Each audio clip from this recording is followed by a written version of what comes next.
Where is the best place in the world to live as an expat? Because I hear so much about Dubai. Move to Dubai, there isn't any tax. Fantastic healthcare, sun all year round. But is it sustainable? Would you want to live there forever? I know lots of people do. But what would make someone want to move from the UK, then to Dubai, and then finally settle in Australia? What is the allure for the big land down under from a 0% tax haven? I might want to live in Dubai. Well, for our guest today, Jack, that was exactly the conundrum. Moving to Dubai in the hustle and bustle of your 20s, to then get to your 30s and decide, nah, do you know what? I'm going to move to Australia on a working holiday visa and see where it goes. I wonder where it did go. I guess we're going to find out. G'day, Jack. How's it going? Hello, mate. Yeah, doing well, mate. How are things? Very good. Do you know what? I have to congratulate you as well as the first person on this podcast with a fantastic moustache. Oh, thank you, mate. Yeah, I adopted it when I moved over here 2 years ago, and then it felt very Australian. It felt very in keeping with the country. I tried growing a tash once in Australia, and someone said that I looked like a cross between Freddie Mercury and Stalin. It's a look. I'm not.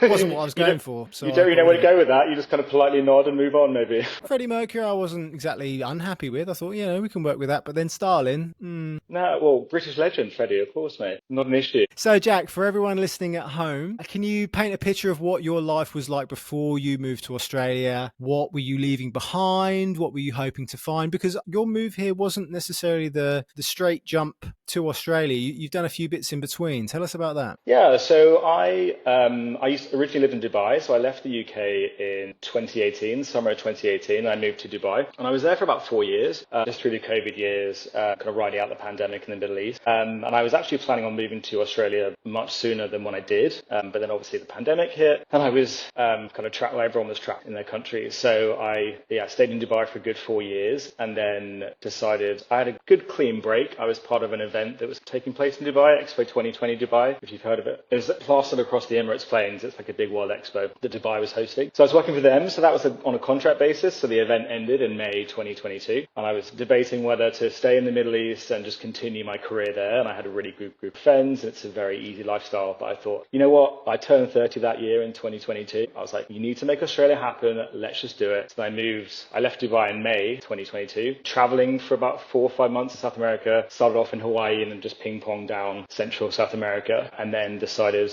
to move to Australia in December of that year, December 22. So yeah, kind of a varied history before. As you said, it's not that linear kind of from the UK directly to here. I did, go through some steps before. But yeah, I left the UK pretty much for the same reasons that many of our guests do. I think I could see like the trajectory of where it was going and the writing was on the wall. And I thought, I love the UK. It's my home. My heart is there. But I wasn't prepared to be a 20-something slogging it and just getting taxed like crazy and just, you know how it is. Yeah, your guests have said similar things. So yeah, that's kind of a quick history before. So I'm interested then because I think I'd love to hear your perspectives of Dubai versus Australia, particularly as it's somewhere that I've never really lived. But before we get to that, why did you move to Dubai from the UK? It's a funny story. So I remember it so vividly. It was the very start of 2018, so January. And Christmas is January, February in the UK, like very bleak. So I thought, okay, where's hot and where could I have a career that's really hot? Australia was one option, and I thought I was too junior to basically get enough points to move over through the skill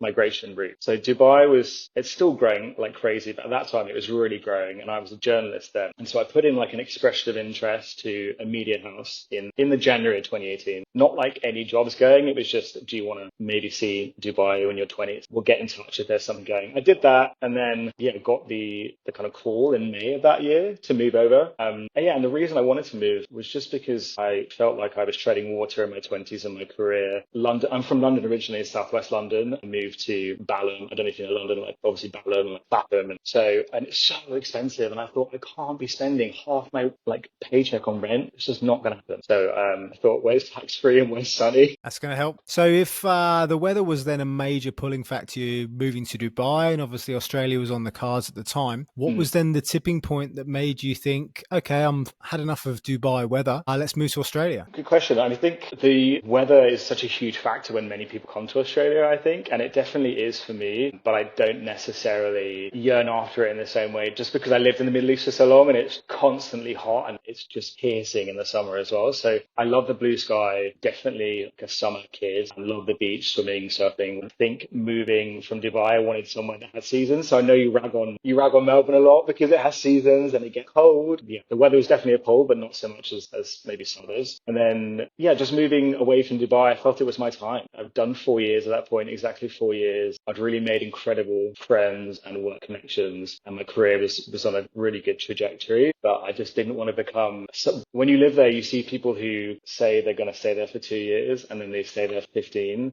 Sometimes you talk to, which is completely understandable. It's such an alluring place in many ways. But then you see them sometimes change who they are or just start to value things that don't align with you. And I did start seeing that with a couple of people that I knew. But yeah, besides that, it was just what I'd try to make it happen in Australia. So it sounds like then by the time you were ready to move to Australia, you've accrued a bit more experience, which is an important thing, particularly if you're looking for permanent residency and points. But how did that process then come around for you with trying to move here? Like what was your in, if you like, and were there any unexpected hurdles? Yeah, good question. It basically was in Thailand in October of 2022, and I was planning to come here in December, and I was trying to figure out the best route, and I decided my foot in the door, as many Brits does, is to get a working holiday visa and use that as a way to enter the kind of visa system, and then try and use that to increase my experience, which could then lead to a 482 and then etc. So I actually arrived in early December to Melbourne. I knew one person in the whole city who was a mate that I'd known for a decade, and he picked me up from the airport, and him and his family were like, "Oh, so what's your plan? Like, who are you going to be working for?" And I said, "I don't know. No connections. I have no job offers, no meetings set or interviews. It was basically getting off the plane and kind of figure it out as I went." So I did that. I arrived and then was just hitting the ground running really with submitting CVs. I'm in marketing communications, so I'm just submitting CVs to loads of media agencies and PR firms and not getting anywhere really. As you know, maybe the job market or the hiring market in December, January before Australia Day. Nothing happened. Nothing happens over the summer. Yeah, exactly. Obviously, I didn't know that. And it's the same in the UK, like December, January, no one's hiring. But obviously, I just thought I was special. So I just hit the ground running, really. And then that journey from there, I joined they're a community healthcare company. So providing healthcare in Gippsland. So it's just a more rural part of Victoria towards the east. They do amazing work. And I was with them from March of 2023. I joined them under that visa. And because the government had relaxed the conditions in that year so that you could go beyond, I know they have it for some sectors now, but they blanket made a rule in December 22 that you could work beyond 6 months for anyone if you're on that visa. So that was lucky because then they were more inclined to hire me because they'd find someone else in 6 months. And then, yeah, just stayed with them for a year. And then concurrently, I was trying to sort out my 190 visa with my lawyer. So just getting skills assessment done and all this kind of stuff. So it moved from there to the 482 with them. And then I'm still on the 482, but I'm being sponsored by Victoria on the 190. It's definitely been a journey. It's been a lot of organization. I think with the 190, my current lawyer now, who's incredible, in December of 22 when I landed, and he was managing expectations. Like, the system is incredibly competitive now for the 190 and 189 and 491, etc. So he said, like, under your profession, for public relations professional in the ANZAC code, it's not really hugely in demand. You're going to have to have really high points. And he said, we'll submit it. We'll get the skills assessment done. We'll submit it. Like an EO. But like, just so you know, you might have to go a much different route because that's really stiff. So you manage my expectations. So when that invite, came through of October last year, the 190, I was quite surprised because it was almost like he had said, don't just like submit it and forget about it because it's not going to happen. Yeah, don't hold your breath, Jack. Yeah, exactly. So, and I haven't really, I wanted to have that route with the employer. The 190 was kind of, when pigs fly. I'm really glad it's happened. Yeah, because I guess even with a sponsored visa, if you do your time with the employer, then that could also lead to a PR pathway anyway. So it's not kind of like, I agree. Well, if I get the 190, then that's great. But if not, then, I'm happy to do my time, work what I need to work, and then find a way at least. There's plenty of people that move here that can't really find that PR pathway pathway. And I guess that could be really frustrating, and particularly for families that move here, and they've got kids and other responsibilities. Right. 100%. You mentioned that I'm in a position where I don't have any dependents. I had the luxury of being able to make that call to come here with no opportunities in place. That's definitely like a different position that I'm in. So I completely understand, yeah. That in itself, though, is a completely different challenge. You doing this all on your own. Especially you say when you come here, you've got one friend.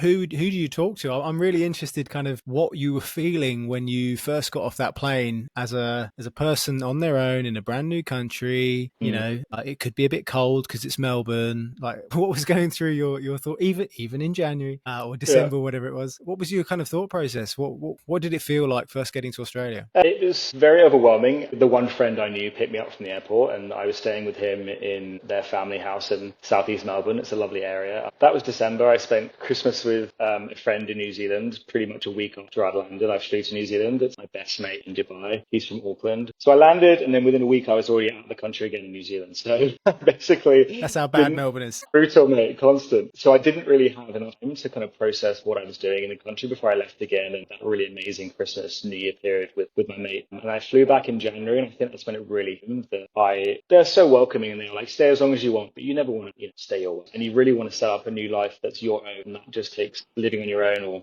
finding mates stuff. So I think when I landed back in early January of 2023, that's when it really hit me. And I remember sitting in my overpriced Airbnb in Southie. I was like, what have you done, Jack? You've really messed up this time, because you're like hemorrhaging cash to be in Airbnb. I know a couple of our guests have done the same thing, and we did it. Yeah, right. Okay. So you get it. Yeah. I think that definitely hit me in the January of 2023 with no jobs yet lined up and no interviews and that kind of stuff. So it was hard for me to have any kind of impressions of Australia straight away, because I was so laser focused on finding a place to live and getting interviews lined up, this kind of stuff. And then actually making friends and building a life. It was on the back burner for the first few months. How has moving over here impacted then your professional growth? Because I know that, I've been in that spot. You're in an Airbnb, you need to find a job, you're hemorrhaging money. And the mentality for me was just thinking, I'll take any job, right. Ideally within the profession that you want. But at the end of the day, if someone's willing to take you on doing something else, that also kind of went through my mind.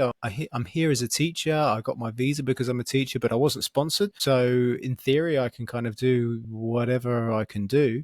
What was that kind of like for you? Have you been able to continue your career, advance your career? How's that work? I would say at the start, when I was slightly panicking in the January, February, a month after I got here, I definitely was flinging out CVs left, right and centre, and no one was getting back to me because it was Christmas in January. And they also call it a resume. Sorry, excuse me. Resume. Sometimes you say CV and they're like, what? Yeah, I completely. So the resume I was flinging out, and I was expanding my reach as the weeks went on, and I was like, I can do really niche marketing. I can do that. You just say you do it and then you learn later. And then it got to the point where, I was still on the working holiday visa. So I thought maybe I'll just look for farm jobs to get that 6 months. Because, it was before they brought in that they lifted the restrictions on UK people not having to do the farm work. So it was still in that phase. So big thing for lots of people as well. No farm work. But they changed it though. It doesn't even have to be farm work. It was, you have to work in a rural area. So a lot of people were getting around that, even people that still have to do that as part of their working holiday visa because, they're not from the UK. You can do it in places like Cairns, and then you can work in kind of hospitality, which, is quite easy to do in Cairns because a lot of it's hospitality and stuff like built that. On it. Yeah. But essentially what they're saying is we don't want you to live in a major city all of the time. You have to kind of give back to rural communities because, that's a challenge here. Right. No, 100%. Is hospitality also classed as a key sector still, within the context of COVID? I don't know. Yeah, I think so. Yeah, I see very often, these, they say they're called hotels, but, they're like pub hotel kind of places in really rural whoop and you've never heard of the place. And they're always advertising on things like Facebook saying, come work for us. You can complete your 88 days. We'll put you up because obviously it's a hotel. That's how they have to get people. And, they back in the day, I guess they used to use a lot of seasonal migrant labor. Right, yeah. No, so my thought process was at the time, why don't you get that 88 days, I think it is, out the way, and then you can have a second year banked in your mind so that you can then move into contract work for 6 months and then 6 months or, whatever that could be within the professional field that I was in. And then kind of out of the blue, a recruiter got in touch with me me, and the rest was history. I then joined that healthcare company in the March. But in terms of a more general career trajectory, I mean, Dubai was like rocket fuel for that. So I moved to Dubai as a journalist. I started my career as a journalist, and then within a year we landed and moved into communications. It's a natural kind of a shift. And then it's just been every 2 years like a different project, a new level. In the role that I'm in since last April, I'm working for a construction software firm. That was last April I started with them, and again, it's just going more into the marketing space, but again, different levels. And it's also, I found in interviews they really value that international experience as well. So that's really what's really well. Awesome. Yeah, no, it's been good. It's definitely been a transition from working styles, I would say. Dubai, it's a blanket statement, but they tend to adopt maybe more of the Americanized way of always being on call. And we all work really hard, but sometimes it's just always on call, always out of hours. Here with the new regulations about not being disturbed outside of work hours, they just have a really cool approach to it. I don't know if you feel the same way. Yeah. I mean, I think we all really do have to have that right to disconnect. I don't think you can be on call 24/7. I'd love to argue the case of, if you want me on call 24/7, are you prepared to pay me 24/7? I don't think that would go down very well. And I don't think many people would entertain that kind of wage. I think here I find it's very much a case of, you want me to do something, there's a price for everyone and what it is that they want to do, and you're either prepared to pay that price or you're not. Yeah, no, absolutely. Yeah, it's been a really positive change. And I've seen a lot of people, friends and colleagues or whatever, who are approaching that point in Dubai of like burnout, and I don't see that as much here. It's also maybe because with 20s, you just want to hustle really hard. So you're like prepared to do all that. And then you enter your 30s and you're like, no, actually, I partner really other important responsibilities that I'm not willing to allow work to creep in as much as maybe I did. Yeah, I spent a few years chasing that dream, and now my dream has changed. So everyone's allowed to change their dream, right? Now that we've got a bit of a better understanding of Jack than kind of before, what his life was like, now you're here, how do you feel about Australia? Does it feel like home yet for you? I would say so. It took me about 3 years in Dubai to feel at home. I think here it's been a lot quicker just because the cultural shift isn't as quick. But I would say there's every single like life moment that's happened here has maybe bedded. So when I found my housemate I live with now in Turak, and he's just incredible. He's opened up his social group to me, and then making friends through rugby, then getting like a job that is really aligned to my career progression, and then finding out like there's all these like lines in the sand that every single peg ties me into Australia more. I still think I've got a couple more years to go. Can't seem to shape my accent, which is fine. I don't think we ever really will. No, and exactly. It gets worse when we get around people that are like, I probably sound a bit more Australian when I am speaking to Australian people, but then the minute it gets round to English people, or I start watching our version of football, then it just gets really crassly English. 100%, yeah. As soon as I hear the British accent at border control in the UK, I just become insufferably English again. So completely get that. But no, I do feel really at home here because everyone has been so effortlessly friendly, and that's not hyperbole. I've been really lucky with the friends I made, just an incredibly supportive partner who kind of understands the complexities of moving to another country. It's difficult from a mental standpoint as well. You have certain wobbles and you need people around you patient. Yeah. When you're going through like Has there been anything difficult that has been, when adjusting to Australian life? I would say so I'm a very social person, and I think saying goodbye to friends in the Middle East, but also London as well, and making new friends here, that's like universally known that sometimes it can be tricky. So you really got to throw yourself into that. And it doesn't get any easier as we get older either. Yeah, exactly. It's harder when you get older. Having like platonic friendships is really like difficult to curate. I didn't want to kind of move here and then only hang out with Brits. Obviously, I love my fellow countrymen and women, but I also want to fully immerse as much as I can. So that's why I joined like rugby team here first landed, and they took me to all these events from the get-go. Incredibly friendly. Have you done a shoey yet? I haven't done a shoey yet. No, I've seen them being done around me, and I don't know. There you go. Get involved. Take your shoe off. I know, totally. I've seen it at concerts as well. I need to get involved. I'm going to Kylie tomorrow, but I don't think Kylie's the right place to do a shoey. I don't really know. Oh, mate, I reckon if Kylie got heckled on stage and she heard someone say do a shoey, she probably would. As long as there's like a dress change afterwards, like, I don't expect her to then dance around and sing and stuff stuff, She'll wearing. find a way to make it glamorous, mate. Yeah. And again, those are I'm going with friends that I made, from the rugby team. So that's like a really great thing. But yeah, challenges. I would say is probably the standard visa challenges, the Mhm. paperwork, the emotional stress of trying to collate all the information that they need, and also at the start that uncertainty that we talked about, and that ongoing uncertainty. Nothing's ever final until you get that grant. It could also go Pete Tong, and then who knows. So yeah, I think just like the uncertainty at some points and the wobbles of missing people back. And every time I see my parents and the family, my brother lives in Colorado, so I rarely get to see him now. He's a pilot for United. So again, we're so far apart, so I do miss them terribly. And their parents, I see them every year and a half. And you just when you see someone at that stage, you notice how much older they're getting. But if it's gradual because you're around them the whole time, it's less pronounced. But Yeah. I'm like hyper aware that they're getting older. It's also sometimes hard to watch. They're not ill or anything. They're still like they've got more energy than No, me. no, I know what you It's mean. yeah. How do you deal with that, not being able to see family as frequently as perhaps you'd like? I think now I'm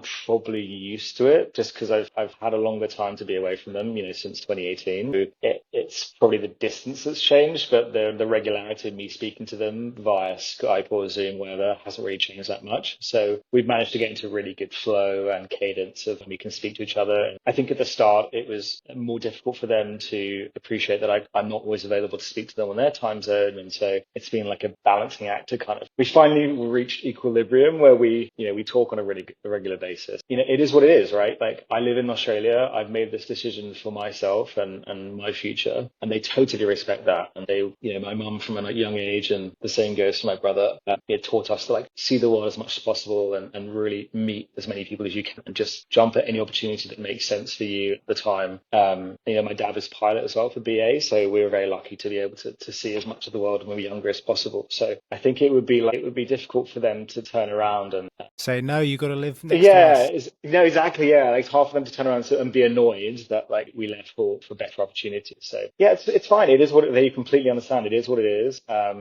flying with my partner. We're going to South Africa next week, and we're seeing them there. So we have opportunities to kind of meet up at certain points. Again, I'm very lucky to be able to do that. But Don't yeah, tell me you're going to go like safaring. That my wife will kill me. She's like, I want to go on safari. I am. That's one part of it. Yeah, for sure. Yeah, we're Okay, I going won't ever to show her this episode then. Because edit that out. no, I say this because it's a great idea if family don't necessarily want to do the whole kind of visit to Australia or they've visited a few times. Just the concept of saying, okay, why don't we then both go somewhere that we've never been, that perhaps is a little bit further afield. Oh, my dog. Hey, buddy. Oh, he's annoying. And then say, hey, let's go and do a holiday together that we probably wouldn't have normally done. And yeah, mate, it sounds like a great idea. Yeah, no, exactly. That's how we've done it when I lived in Dubai as well. We kind of found a place that we could all meet up in. Yeah, so again, it is what it is. My mum understands the affinity to Australia. My father, he passed away when I was 9, but he flew to Australia a lot with BA and Sorry to hear that. stayed in. Oh, it's a long time ago, but thank you. And he stayed in Manly in Sydney every time he came, and he has as a family, we have a big, strong attachment to Australia and Sydney in particular. So when I told her about my plans, and she was, yeah, I completely understand, just do it. If it doesn't work out, whatever. Like, who cares? No one's going to berate you for the opportunities that you took, and it might not have worked out. Yeah, I'm sorry I tried something and it has got nothing to do with you anyway, but it didn't work. Can you imagine if someone berated someone for doing that? Like, you need to not be in the same room as that person. That's just not the energy you want to be around, because it's just going to drag you down. Not like a self-help podcast, but I don't know. No. Sometimes people need to hear these types of things. I mean, it's interesting just even hearing about the family perspectives and families who are very supportive of, their family moving to the other side of the world. It must be a killer. But you often hear with the biggest challenges, or those families that don't want to accept it as much, where, if you like, their son or their daughter is the one that breaks the mold. Their parents lived in the same place as their parents, and, all of the families located all around the same kind of town or the same kind of area. And then you get this one rogue in the family that's, I'm going to take my grandkids and move them all the way to the other side of the world. And they're like, no, you can't do that. No one's ever done that. And it's like, well, Were you that Sorry, rogue, I'm Ross? doing it. Sorry? Were you that rogue? Were you Oh, that not person? necessarily. No. Like, Okay. I could probably blame my sister. She did the working holiday visa thing with her husband. They weren't even engaged at the time, a boyfriend at the time, in their early 20s. And I remember there's 15 years between me and my sister. And I remember being very young and, I don't ever really remember her going, but I remember her coming back. And, then as I'm growing up, hearing of stories and every time you go to their house, seeing pictures of them outside the opera house and things. So that was something that was always at the back of my mind in the sense I went there when I was 10. It had never been something completely alien to me. And I guess it was always something that I kind of talked about as well. Even when I met Sam and we first started going out, I kind of threw the idea out there in the sense of, oh, would you ever want to kind of live in Australia? It's something that I've been thinking about. I guess I probably didn't throw it about enough because her parents were still pretty shocked when she said, oh, yeah, no, he's applying for a visa. And they're like, well, what are you going to do? And she's kind of like, well, he's my husband. I've got to kind of follow him. Right. Yeah. Right. Yeah. We've got to experience it to see what it's like. If it doesn't work out, we can Right. always come back. Yeah, no, exactly. And as I said earlier, that decision was easier for me because it's just me. I'm only looking out for myself in that context. So that was easier than people with families. Completely understand that. I would say jump at the opportunity if it makes sense. And I say that moving here with no plans, but I would say make sure it makes sense and have at least an idea of what you want from that country. Yeah. I would say, and you had one guest on before, he mentioned it, that don't move somewhere expecting that place to make you happy because it absolutely won't. And I've seen it firsthand in the Middle East in particular, and also here. Like, if you think somewhere's going to fix you, it's not. Like, you need to make sure you're like fully grounded and okay with what you want from that place. I guess setting expectations of yourself about what a place can do for you. It might help in the healing or the fixing process, but you can't necessarily guarantee it, particularly if you kind of expect it to do it yourself or do it itself. I'm here now, I should be happy. No, that's exactly it. Like, stuff off the plane and be like, all right, okay, life's hunky-dory. Sometimes it's a bit more nuanced. Were there any moments or anything since you've been here that have made you question your decision? I would say, and we covered it a bit earlier, definitely at the start, I didn't anticipate I found the job in Dubai, actually getting the job there and moving jobs to Dubai really, really easy. So I think I kind of forgot that the job market can be incredibly competitive and you're competing with, Australians and permanent residents and other temporary entrants. So I think at the start, I was definitely in a regretful phase. When I got back from New Zealand in the January of 23, that was the first time and probably the only time to date that I've been really doubtful about. I was planning potentially on going back I went to a fitness camp in Thailand directly before I moved here for 8 weeks to kind of lose some of the Dubai weight. And I thought maybe I'll just go back there and just become, I don't know, like a trainer or something. I don't know. That was definitely the one. But again, it's not really a regret. It was just, it was just finding my feet. Did you have to apply for many jobs? I mean, what's like a rough figure? Are we talking 10, 100? Yeah, I'd say definitely nearing the 100 point. Wow. And this is before ChatGPT. Not that I use it for work, of course I don't. But I think everyone does.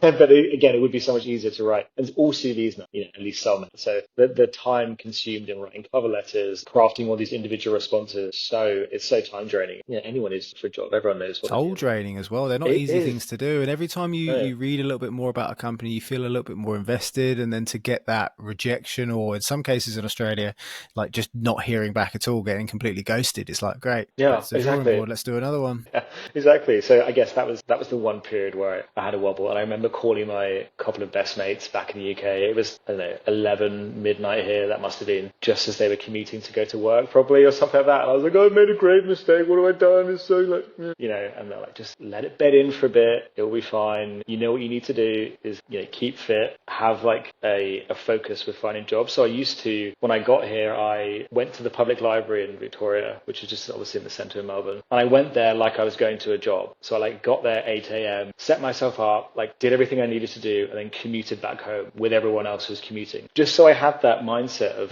going somewhere to do something and then coming back and not losing my mind that I'm just stewing in this Airbnb, That was the way I kind of got around it at the start. Oh, that's and then it kind of flowed from there. Yeah, I'm definitely a fan of if you want something, you can kind of manifest doing it. But I guess how you manifest doing it can kind of look different for everyone. And if that's something that makes you think, hey, gives you the motivation to go, I'm going to get a job, and this is, it's a great idea to go to the library. They've got printers and access to things, and particularly if you come here, and it's like I'm going to do everything I need to do there, and I'm going to treat this like a job because that's what I want to get. No, exactly. Yeah, no, exactly. It's definitely had to hustle hard at the start. A lot of people say, and I'm sure you get it as well, you're so lucky to live in Australia. And we are very lucky. I absolutely love this country. It's just done so much for me, and it's just a great place to be. But at the same time, it doesn't just like happen. Like you have to kind of create the opportunity sometimes, because no one's going to come to you and say, unless you have a recruiter come to you, no one's going to kind of offer you that life. You kind of got to just,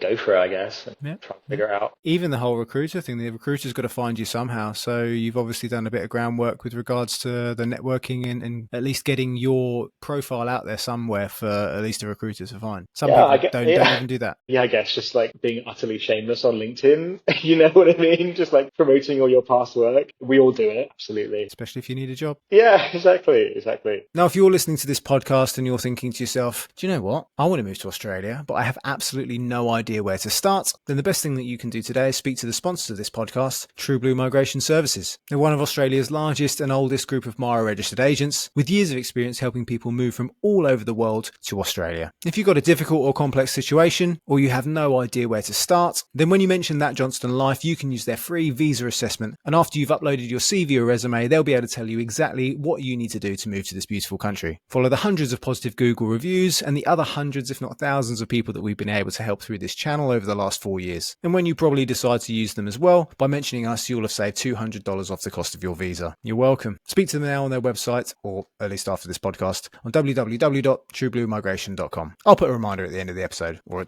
details in the description. Yeah, something that is a big talking point all across the world, especially in Australia, is the cost of living. So I'm interested. I mean, I know you're out of the UK system a little bit. I'm probably a little bit more into the UK system than you were if you moved in 2018. So let's do the comparisons with Dubai then, because I hear so much about people saying, Dubai, there's no tax, it's great for jobs and things like that. How have you found the cost of living in Dubai in comparison to living in Melbourne? Good question. I would say there are a few standout things in Dubai that were very expensive, just the nature of where you live. So fresh fruit and vegetables, you live in the desert. It's very difficult to get them in. They're very expensive and they don't taste that good because they've been shipped or whatever. And I think it's probably the same cost as Australia, I would say, but they taste much better here. And obviously it's seasonal. So it's the art of like finding vegetables and fruit that are in season and then go to that. I'm still not good at that. I always find carrots are pretty good. Yeah, is that right? Staple. Okay, got it. But then me and like berries and stuff, I like fluctuate between paying $3.50 and $6, and I don't mind doing that. But then I realize my bill is the three things is like $40. I find grapes is the worst one. Yeah. So why are these like $19 a kilo or something stupid? Pure insanity. But I'd say rent in Dubai has gone up now because of certain geopolitical factors. A lot of people are coming in from other regions like Russia, so it's spiked. But I was paying the same in rent in Dubai as I was in London. So I would say hovering just over £1,000 a month in Dubai. Filling up my car with petrol, probably much cheaper in Dubai, as you can imagine. It cost me about 20 quid to fill up my car from empty. And same here, petrol's very reasonable compared to the UK. What else was there that was a big one? Is there anything you found crazily expensive in Australia? You think, why, apart from the fruit and vegetables, why is it so expensive? Internet's quite expensive. I think I'm also getting screwed with my phone bill. I don't think I'm on like a really good plan. So I think that's a me problem. I'm sure there's much cheaper options on. I'm not doing very well with that. I went with a Woolies one, just because it gets you the 10% off if you've got a Woolies mobile contract, which, I wouldn't necessarily say they're the best for people that want, they use a lot of their phone, you use a lot of data. It's kind of middle of the road for that. But it's the 10% off a shop every month. So we save our big shop when we have to do, and we're just like, there you go. And that essentially then the money I save on the big shop pays my phone bill. Nailed it. Yeah, I should do that. Have a look into it. Yeah, I'll look into it. Yeah. I've got kids that eat everything. I don't know, mate. Besides that, not too much. The obvious one is obviously property and rent. But again, coming from the UK and London in particular, I know a couple of your other guests have talked about it. The comparison is pretty similar. Rent-wise, London's crazy. I'm looking to potentially get a house here. Obviously can't do that now because they just brought in these regulations. Not that I was going to anyway, because the foreign fees were huge, just being a 482 holder. But when I get PR, which is about 18, 19, no, how long is it now? I submitted in December. So like another 15, 16 months away, then I can look to do that. But again, property prices in Melbourne are still insanely much, like so much cheaper than London. So when my Aussie mates and my partner like say, oh, you're going to have to like really hustle hard. I mean, it's still expensive, of course it is, but I've been totally warped by like the unique context of London. I was having a conversation today with someone about kind of property prices, and I think Australians have the Australian dream of that 4-bedroom house on land. It's kind of ruined a lot of Australians because that's kind of what they've grown up to expect. You know, that was sold to them through the 60s, 70s, 80s, and all that kind of time, and then now they're experiencing these challenges. But I kind of said, like, yes, property prices in Australia are expensive. I'm not saying that they're not, but I'd love to do the proper calculation of how much are you paying per square meter. Because, you know, in the UK, average houses are like 87 square meters. Here, they're 180 square meters. So it's like if I'm paying the same amount of money for the average house, but the average house is more than twice the size of the average house in the UK, then surely the price should be double. And especially, you know, coming from London, where the price per square meter is astronomical. I mean, I said to the guy, we've had this all the time living in Europe. The house that I grew up in was a 3-bedroom semi-detached. It's pretty standard for a UK house. It was in that 80 something square meters, but that thing was built in the 1940s. Like we've always had it for hundreds of years. People have lived in shoeboxes and learnt to deal with it. And then you go, oh, what's that? I can only afford this 3-bedroom townhouse. Outrage. It's like, well, we're not going to talk into the difficulties of buying property in Australia, but perhaps we should be a little bit more grateful for what it is that we can afford before we start berating and wanting. Everyone's going to want a bigger house. Everyone's going to want the better lifestyle. But, you know, for what you pay for and compared to what you can get. And don't get me wrong, lots of people now, they go, oh, well, I'm going to move to Bali, I'm going to move to Thailand, I'm going to move to Southeast Asia, and it's so much cheaper. That's cool. Because for me, I moved from the UK to Australia because the price per meter of living was cheaper. Right, yeah. And maybe one day I'll move to Bali. Yeah, right. Yeah, you kind of, you get used to a place, and then you set your expectations, and then you move those. Yeah, it's human nature, maybe. Yeah, no, I completely agree with you, mate. I think we've all been warped by kind of the UK cost of living, and I think that's much more pronounced, particularly when I speak to my mates back home, and even my parents who, you know, they're the boomer generation, right? So they're sitting pretty, like many boomers. Yeah. But in terms of properties, talking to them about it gets me frustrated, so I just stop the conversation because I'm like, guys, your frame of reference is you just made clear what's happening the real world in terms of property prices. Stop telling me I could get what you got if I just stopped drinking coffee. Like, nah. Yeah, like, all this like, lazy millennials with avocado and toast, blah blah blah. Leave it. I see you once a year. Let's not stay in this moment with an argument about property prices. What's been the biggest surprise about living here? Ooh, biggest surprise. That's a good question. I would say, definitely the approach to work has been quite a surprise in a really good way. They're getting overworked in previous lives, so it's nice to have that. Do you want like good surprise or bad surprise? Oh, either way. Either way. Maybe both if you've got one. Yeah, no. And I talked about it earlier, the making friends part of it. I luckily tended to just kind of be able to move into situations and make friends pretty quickly. That was definitely pushed back. And so it was more of a surprise that some groups were not as open to being your mate. And that's totally fine, because it's the same when people try and, you know, make friends with your group in, let's say, London or whatever. When they were Australians coming to the UK, like, you got your group, you don't really need to. You'll be friends with them for a night out, but then, you know, you're not going to go with them or walk with a dog with them. So that was more of a surprise than I was maybe anticipating. But besides that, good surprise. Just like the absolute openness and welcoming nature of the jobs that I've had so far. I've really lucked up with the 2 jobs that I've had to date. I'm not just saying that because I might listen. I genuinely mean it. They're like a really great team. So that's been a really good surprise, because it would have been one thing to move here and take that risk. It would have been another thing to move here, take that risk, and then join a company that I would have really regretted. So it's been a really nice surprise for sure. The openness and friendly nature of them. Do you think that moving to Australia has changed you as a person? Getting deep. It's almost like I've thought about this question. Yeah, exactly.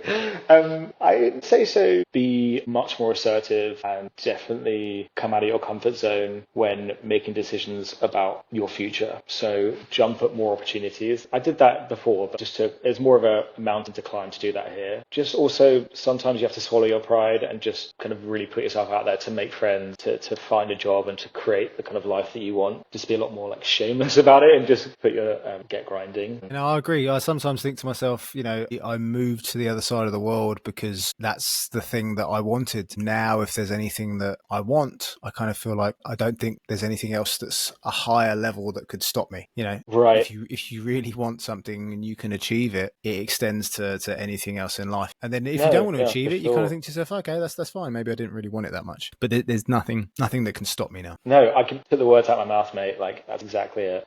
Just definitely jump at the opportunities, and just getting older in general. Like I just feel that I'm much more grounded in where I want to be career-wise, and much more forgiving to myself if something's not going right. I tend to be a bit of a perfectionist, being a lot more chill about certain things, and letting life play out a bit more. Definitely in my 20s was wanted to like be a lot more regimented about certain things, and now I'm like, you know what, kiss sera sera. Yeah, Just maybe let. that is a little bit of the Aussie mentality that's also rubbed off on you as well. Yeah, I think you're right, mate. Could definitely be. Yeah, no, it's good growth for sure. Now, this is possibly one of my favourite questions, Mm. and I pre-warn you because based upon your answer, I am going to judge you, as a lot of people are. But you've got an interesting perspective because having lived in two countries. So are there any things that you miss from living in Dubai and the UK? Both genuine and Mm. stupid things. Don't say Greg's. I will judge you if you say Greg. I don't know. Or the vegan role, which they had for a while. I don't know if it's allowed. Yeah, totally.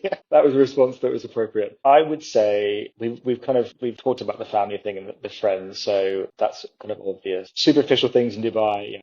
I miss the constant sunshine. You can live somewhere else than Melbourne, mate. Everyone rags on about Perth. That seems a little bit more Little Dubai. Britain. I've heard from your previous ones that call Little Britain as well. Yeah, they say it sometimes about certain bits Yeah. in certain places in Brisbane as well. But Oh, okay.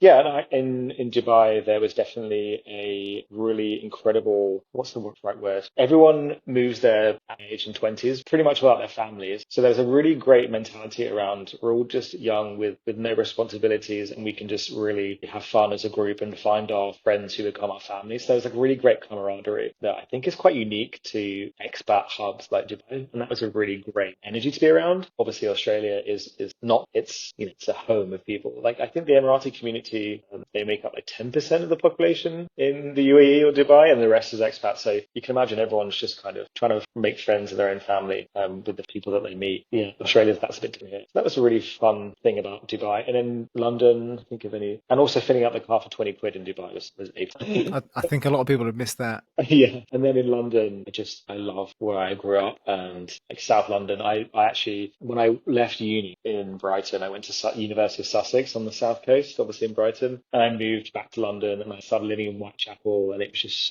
there's like a certain energy to London that you just can't replicate. It's going a bit of a weird direction now, and it's not getting the best rap, as you can Hmm. probably find out from your family and friends there. But yeah, I don't know. I just love the energy there, and that's what I do for sure. Yeah, I don't think you can ever really replicate that London Yeah. feeling. Lots of people say that Melbourne is very similar, and having visited, I can see where people are coming from. Mm. But it's a major city, London. You know, it's like any city of that size. It kind of becomes its own entity. Right. Yeah. No, for And sure. I think every city's kind of got that. You live in New York, you go to New York, and they've all got their little flavour. And I guess if that's what you're used to, yeah, you're gonna miss that element of it. Yeah, no, 100%. It's not enough to like bring me back there. Yeah, it's not enough to make me want to go back there either. No, exactly.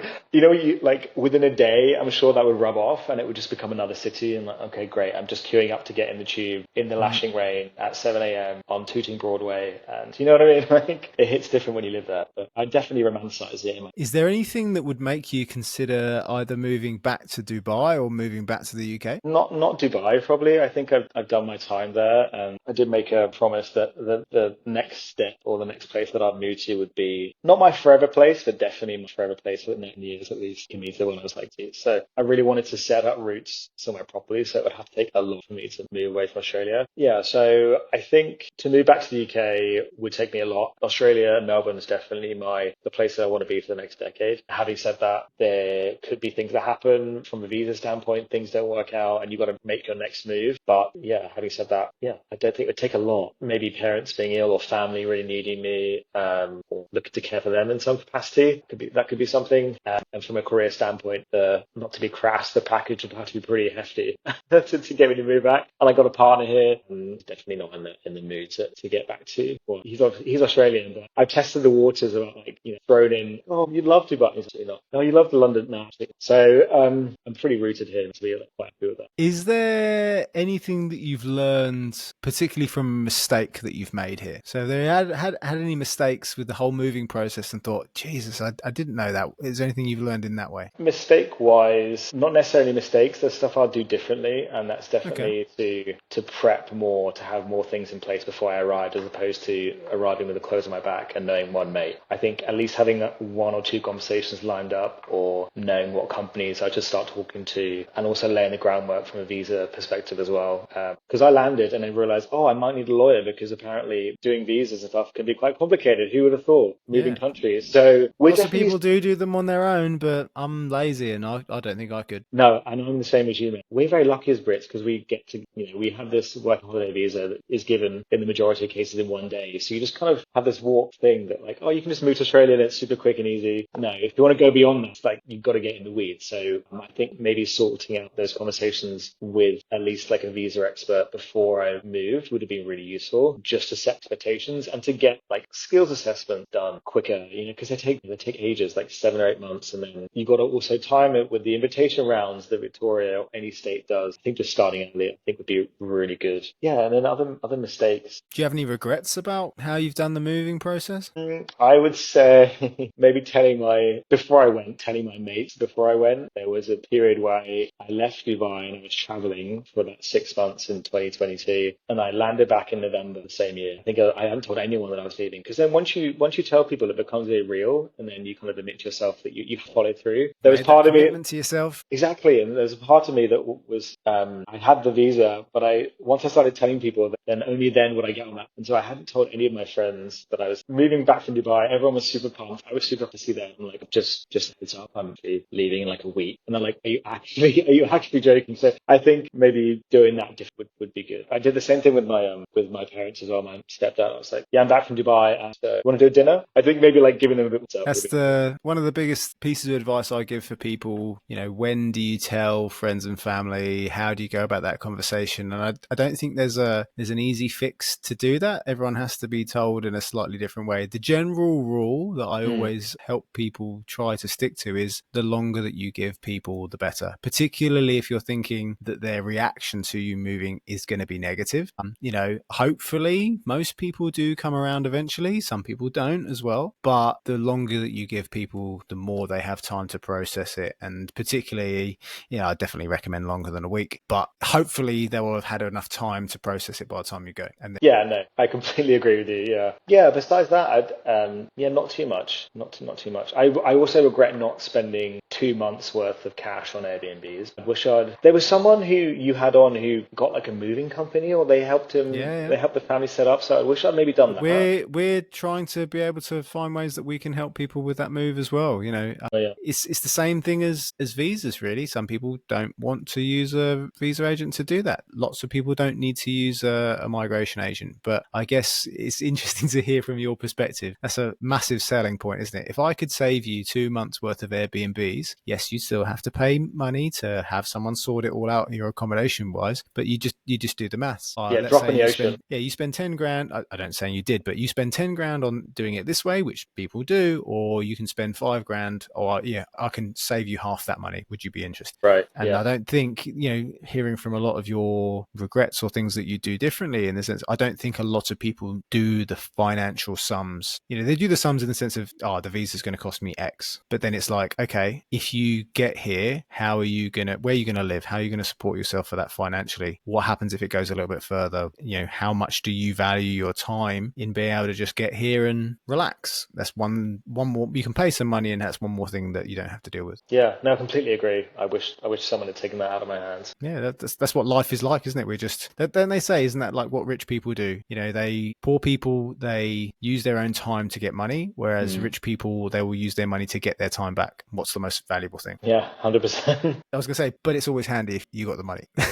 Because if Exactly. you haven't, you ain't doing nothing, mate. Yeah. And I think also on the visa agent point as well, I think not necessarily having a lawyer, having anyone who is accredited or registered who can give you really solid advice on options and the way to navigate the point system as well. There are other facets that I didn't know. And I would have, if I was doing it myself, there would have been potentially different in terms of the nuances of certain things. Particularly for a career as well, like yourself, where, okay, there is a pathway to PR, but it's not like your traditional one of, oh, you're a teacher, you're a nurse, you're a Right. carpenter, or, one of those dead set ones that you always hear most places in the world, like, oh, what's that? There's not many of you around anymore. But there are lots of people aren't really aware sometimes of my career could be in demand. And these things Mm, change all the time as well. So even if yours isn't one of the typical kind of careers to want to mm, move, but it's not on the list now, well, either look at different options or, I checked last year and it wasn't on. Well, it could have changed now. for sure. Even I think last year when I looked, nurses were the one that were in demand, still are in demand. It's dropped off a little bit, but now if you're kind of like a carpenter or a plumber, they're the ones because, we need to build houses. So these demands change all the time. You Yeah. have your typical ones, but they do change all the time. For sure. And I think a lot of it as well is luck in terms of timing. So we submitted, yeah, I don't want to get too in the weeds on the 190 stuff because it might not be interesting. We submitted the ROI in, I would say, like March of 2024, after I got the skills assessment done and everything. That was a year before I was turning 33, and then your points change. But then we managed to get in on the first round of the invitation rounds for this financial year. So like all the stars kind of aligned, and that was at the same time that I got this new job that also increased my salary, which might have made me more appealing to Victoria to invite. It's just pure luck sometimes with how the stars aligned and when you apply what they're looking for. Well, it sounds like you're being proactive, and that sometimes is part of making your own luck as well. Yeah, I hope so. And just getting the right advice as well. Be so overstar. You're like, it's never going to happen. Like, there's just so many hoops to get there. I know you're going through your citizenship as and when, and that must be such an incredible feeling to reach that point. And I'll be that, happy when it's over. There's no, more exactly. But forms. you've also had to hustle really hard to make it. So yeah, like you can only, it takes a first step. You just got to just do it if you can. Absolutely. What has the future got in hold for Jack? What are the plans? You said you wanted to be here for 10 years. You must have thought it through. I think that a really good thing is not to try and plan too much. I know the location I want to be in, Australia, but then anything around that, I'm being pretty chill about. Yeah, I want to. Being adaptable is a good thing. Yeah, I think, and given the way that the world's going, I think being adaptable is a good thing. But I want to get a house when I get PR here, really bed in, and really stay with my company for a good stint, as long as I have me, because we're doing really incredible work around construction safety. So I'm really passionate about that. And yeah, just kind of really solidifying that life there, making more friends, strengthening the friendships that I already, and just seeing where it takes me really. And as I said before, not putting so much pressure on reaching certain life goals that maybe other people. I'm just like, let life play out. Yeah. And be happy with how it plays out. Yeah, exactly. Or kind of own your decisions from a career standpoint. I think I was complaining. Who was I complaining to about something? And they were like, yeah, but you made the choice to move it. Like you can't complain about it. And I was like, yeah, I'm British. Just let me be. It's like, yeah, you made the choice to move here, so you've got to own that. You've got to own that decision, right? And really find the good in that decision. Because I wake up every day. I don't know if you feel this. I wake up every day and I'm walking to work in that cold sunshine. It's still sunshine, Ross. It's just maybe not piercing heat. It's not Queensland heat. Yeah, exactly. But like, we're just feeling incredibly grateful. So I just never want to lose that feeling. But it's a really nice way to start the day. Now, as one of our first guests, really, that's lived in multiple places in the world, if you could leave our listeners with a piece of wisdom about migration in general or moving to other parts of the world, what would it be? That's such a wide question. I would say, start early, be really crystal clear on why you want to move, and really have the conversation with friends and family, kind of gauge their opinion and talk it through as well. And yeah, I would start early and then just be brave enough to kind of go through with that decision. Just make sure it's right for you. I wouldn't advise getting into loads of debt or whatever and then using that to jet over somewhere. I think you've got to do it sensibly. So just make sure that it's the right time for you. Explore your options as much as possible and just take that first step. And if it doesn't work out, it doesn't work out, but that's totally fine. You just got to embrace the journey. That sounds so cliche. I hope you edit it. But embrace the journey and just I know, but embrace the ups and downs. And then, just really own your decisions in terms of why you moved. Yeah, kind of all. And then if you've got one then that's specific to Australia Australia, trying to get all the general cliches. Okay. What advice would you give for someone wanting to make the move here? Specifically to Australia. Not Dubai, Australia. Yeah. I don't know if there's anything unique in terms of Australia specific advice. I would say come here first on almost like a recce. It is a beautiful country, amazing opportunities. Seeing what it's like on Instagram or whatever is very different from experiencing it on the ground sometimes. So if you can do a recce, I know it's hard, or just try and test the water before you make a huge move. So like take off. That's a fair point, because my wife often she always complains about the heat in summertime in Brisbane. We had been to Queensland in the summer, but I guess she didn't really kind of think about it. And whilst I don't think sometimes you have to do the recce thing, like that's my personal opinion, but I do sometimes deep down think to myself, had we visited lots of different cities rather than the few that we had done, would we have decided on settling here so much? I sometimes wonder. So Brisbane. I sometimes also think that people, they come here and they have to do that bouncing around the cities. So maybe if you can do that beforehand, you've already visited, it might make that decision a bit easier. For sure. No, so was Brisbane kind of your ultimate goal, or were you happy to be anywhere in Australia? It just wasn't Sydney or Melbourne, and that's what I knew I couldn't afford at the time. So Sydney was for the prices and Melbourne was because of the weather. Is that right? You didn't want to go Melbourne was the prices. It was the same thing. I went onto realestate.com.au and it was like, oh yeah, no, can't leave a 3-bed house for a 2-bed flat in either one. And then I did the same thing for Brisbane. And initially it was like, obviously you can't get that in the centre of Brisbane. But I was also doing the thing where you kind of zoom out and you can click on the dots that go further out in the city. And it was the first one where I clicked a bit further out and I was like, what's that? 4-bedroom house with a pool? Let's go. Yeah, you got a pool. Oh God. Okay. That is the Australian dream. House with a pool. Yeah. You don't get that in Melbourne. Yeah, exactly. If you can do like a recce or whatever, I think that's a really useful exercise. Do your research in terms of prices for rent, because you know some people who land in Sydney and they want to live their best life and they realise they can barely afford a garage space, let alone. Yeah. But I want to live in Bondi. Yeah, literally. Or Manly as well. Like I love Manly so much. That could be my ultimate dream, and my partner will find out soon enough. But move to Manly and then just commute on the ferry to get to work every day. I think that's the most civilised way to like get to work. Yeah. By the ferry. And you pay for it as well. Now, what's that? You want to see the Harbour Bridge every day on the way to work? Yeah, it's not cheap. And in the height of winter as well, it can get really choppy and it's not as romanticised as I may have it in my mind. Yeah. Thanks, Jack, for sharing your journey with us, and I hope it's given you all a greater insight in what it's like to move from Dubai to Australia. If you want to see more of what our life is like in Australia, then make sure to check our channel out at That Johnston Life on YouTube and Instagram. And if you've been inspired to also make the move yourself, even if it is to move to Melbourne, then remember to speak to the sponsors of this podcast, True Blue Migration Services. Upload your CV or resume today and use their free visa assessment service, where they'll be able to tell you exactly what you need to do to move to this beautiful country. And by mentioning That Johnston Life, you'll also go on to save $200 off the cost of your visa. Speak to them now on their website at www.truebluemigration.com. I'll see you next time.